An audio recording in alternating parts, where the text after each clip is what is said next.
Polícia Nacional Timor-Leste PNTL realiza competição de esporte. Dada tali carrega tiro no futebol, onde comemora a existência PNTL Badala Rua Noloresin Rua.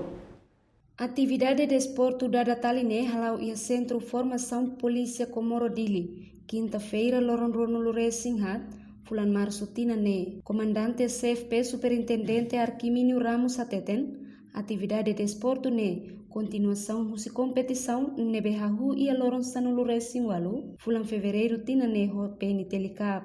Final PNTL Cup se realiza em Estado Municipal Dili, sábado Loron Rua Noloresin nen Fulan Março Tina ne. Assim, a atividade da Natália hoje é continuação da atividade de competição na PNTL Lauteona.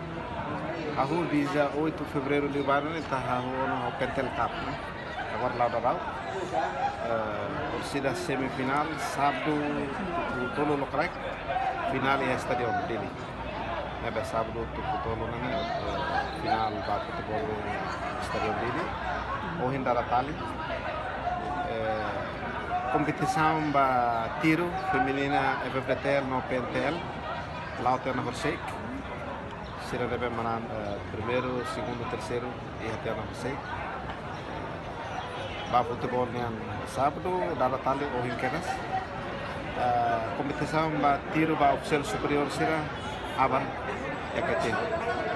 Nebe sira hoto nebe marana na se simu tasan na iya de 27 de março. Domingo vai hira cerimônia na lauya. Campo Centro Formação Polícia. Nia tasan na osan ite ya trofes piala. Pa equipa sira nebe marana. Futebol, dada tali, ou equipa da BNT. Primeiro lugar, o futebol, se retamba 250, mais 200, depois se cada equipa ganha, depois aumenta o troco. Entretanto, o prêmio Bamanana Insira se atribui a domingo Loron Rua Noloresin Hitu, Fulan Março Tinane. Atualmente, a idade Tina Rua Noloresin Ruane, membro PNTL, atinge ona riunhat atus ida hitu Noloresin Walu, nebe reta nona formação e Centro Formação Polícia CFP. Celebração Loron Aniversário PNTL Badala Rua Noloresin Rua Tinane se concentra em Centro Formação Polícia Comoro Dili.